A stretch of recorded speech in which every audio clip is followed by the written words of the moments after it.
మన ప్రభు అయిన యేసుక్రీస్తు నామములో మీకందరికీ వందనములు. ఈరోజు దేవుని వాక్యము. మీరు నన్ను శోధించిన ఎడల నేను ఆకాశపు వాకిండ్లను విప్పి పట్టజాలనంత విస్తారముగా దీవెనలను కుమ్మరించెదనని సైన్యములకు అధిపతియగు యెహోవా సెలవిచ్చుచున్నాడు. మలాకి గ్రంథము 3వ అధ్యాయము 10వ వచనం.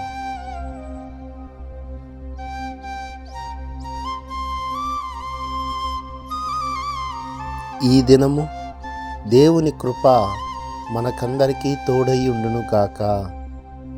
ఆమేన్.